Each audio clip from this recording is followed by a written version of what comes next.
গরু যারা পালতে চান তারা ঘাস ছাড়া গরু পালার কথা চিন্তা করবেন না। এটা অসম্ভব একটা কাজ। খড় দিয়ে, তারপরে ভুসি দিয়ে, তারপরে দানাদার খাবার দিয়ে আপনি গরু পালতে পারবেন না। গরু পালার জন্য অবশ্যই আপনাকে গরু কেনার আগে ঘাসের জমি রেডি করতে হবে, ঘাস চাষ করতে হবে। ঘাস মনে করেন এতখানি হয়ে গেছে। আসসালামু আলাইকুম। আপনারা অনেকে আমার কাছে ঘাস চাষ সম্পর্কে জানতে চাইছেন যে আমি কি ধরনের ঘাস চাষ করি এবং কোন ধরনের ঘাস আপনারা চাষ করবেন, মানে পরামর্শ চাইছেন অনেকেই। আমি অ্যাকচুয়ালি হচ্ছে কয়েকদিন যাবত অসুস্থ, মানে আমি কথাই বলতে পারি না ঠিক মতো। আমার ওই মেন চ্যানেলের ভিডিওগুলো আমি বানাইতে পারতেছি না, বসলে আমি কথা বলতে পারতেছি না আর কি। তো এই কারণে আমি ভিডিওগুলো কম দিতেছি ইদানিং অসুস্থ থাকার কারণে। তো তারপরেও আপনারা অনেকে জানতে চাইছেন যে ঘাস চাষটা আসলে আমরা কিভাবে করি এবং কোন কোন ঘাসগুলো আমরা লাগাই, এ সম্পর্কে আপনাদেরকে জানাইতেছি আজকে। আসেন, আমাদের সবগুলো জমি আপনারা দেখছেন মোটামুটি। আমি আমার ভিডিও যারা নিয়মিত দেখেন সবগুলো জমির ঘাসের জমি আপনারা দেখছেন। এইটা হচ্ছে আমাদের পেছন সাইডের, আমাদের ফার্মের পেছন সাইডের একটা জমি। এখানে আমরা চাষ করছি হচ্ছে, এটা হচ্ছে আপনার পাকচং, এটা হচ্ছে আপনার থাই পাকচং। এটা যেটা দেখতে পাচ্ছেন এটা থাই পাকচং বলি আমরা আর কি। এইটার বৈশিষ্ট্য হচ্ছে কি, এটার পাতা অনেক চ্যাপ্টা হয়ে যায় আর কি, অনেক মোটা হয়।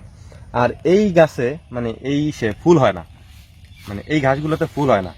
আপনি অন্য অন্য যে ঘাসগুলো আছে, যেমন আপনার নেপিয়ার আছে, তারপর আপনার জার্মান আছে, জারা আছে, যত ঘাস আছে সবগুলাতেই যখন ওরা এতটুকু পর্যন্ত হবে তখনই ফুল হয়ে যাবে। কিন্তু আমাদের এই ঘাসগুলোতে ফুল হবে না, মানে পাকচমে ফুল হবে না। এটা হচ্ছে একটা। এবং এর এক একটা ডাটা এত পরিমাণে মোটা হয়, যদি এবার আমাদের কম হয়েছে কারণ সার কম পড়ছে আর কি, এই জন্য কম হয়েছে, কারণ আমরা সার একটু কমই দিছি। এটার কারণ হচ্ছে আপনার বেশি সার দিলে ওই মোটায় পড়ে যায় আর কি, ওজনে ভারে। আর তুলনামূলক সব ঘাসের থেকে পাকচঙে ফলন বেশি হয়, এই জন্য আমরা এইটা লাগাইছি। এবং এটার গ্রোথ রেটটাও খুব বেশি ভালো। আমি দেখাই আপনাদেরকে একটা জিনিস।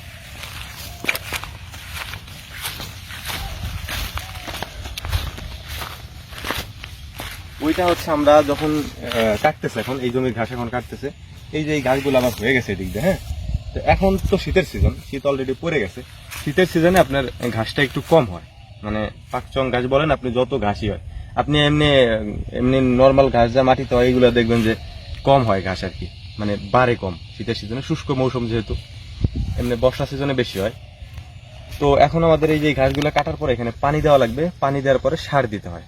আপনি যদি 1 বিঘা ভুঁই চাষ করেন, 1 বিঘা জমিতে মানে 52%তে আপনি 1 বস্তা সার দিবেন। ইউরিয়া সার 40 কেজি দিলেন, ডিআইবি দিলেন আপনি 20 কেজি, পটাশ যদি দেন তাহলে দিতে পারেন। তবে ইউরিয়া এবং ডিআইবি আপনি দিতেই হবে, না দিলে আপনার ঘাস হবে না। এবং চেষ্টা করবেন সবসময়ের জন্য রোদ যে জায়গা আছে, মানে রোদ যেখানে পড়ে সেই সব জায়গাতে ঘাস লাগানোর জন্য। যেখানে রোদ নাই ওইখানে ঘাস লাগায় ঘাস হবে না। অনেকেই গাছের মধ্যে ঘাস লাগায়, যেমন এই যে বাগানটার দিকে দেখেন আপনি, এই বাগানে যদি আপনি এখন ঘাস লাগান, এই বাগানে ঘাস হবে না, কারণ হচ্ছে ওইখানে ছায়া জায়গা কোনো কিছু হয় না এমনিতেই। এই জন্য হচ্ছে আপনি সবসময় জন্য রোদ উজ্জ্বল জায়গায় ঘাস লাগাবেন। এই যে দেখেন আমাদের ঘাসগুলো মোটামুটি আলহামদুলিল্লাহ, এবার আমরা ছোট থাকতেই কাটতেছি, কারণ আমাদের ঘাস এবার একটু আগেই শেষ হয়ে গেছে। এই যে দেখতেছেন এগুলা কাইটে নেওয়া যাওয়ার পরে আমাদের যে জমিগুলো দেখছেন আপনারা, আরো আছে এখানে, ওই পাশে আছে আরো 3টা জমি আছে, এরকম আরো 3টা জমি আছে, সেখানে আমাদের ঘাস চাষ করা আছে। তো যারা ঘাস চাষ করেন তাদের জন্য পরামর্শ থাকবে এটা, গরু যারা পালতে চান তারা ঘাস ছাড়া গরু পালার কথা চিন্তা করবেন না। এটা অসম্ভব একটা কাজ। খড় দিয়ে, তারপরে ভুসি দিয়ে, তারপরে দানাদার খাবার দিয়ে আপনি গরু পালতে পারবেন না।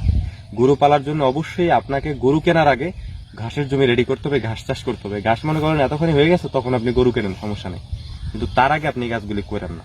আপনাদের কাছে পরামর্শ থাকলো এটা, কারণ আমি দেখছি আমার সাথে যারা ফার্ম করছিল 5-6 বছরের সব শেষ, আলহামদুলিল্লাহ আমরা আছি। আর এটার পিছনে আমি যেটা মেন খেয়াল করছি সেটা হচ্ছে চিকিৎসা ব্যয়, মানে যেটা চিকিৎসা করার জন্য যে খরচটা হয় ওইটা আলহামদুলিল্লাহ আমি নিজে শিখে নিছি। আর একটা হচ্ছে গরুর খাবার, সেটা আমি এই যে আলহামদুলিল্লাহ আমাদের এই যে জমিগুলো আছে প্রায় 3 বিঘার মতো, এই 3 বিঘাতেই আমি ঘাস চাষ করছি।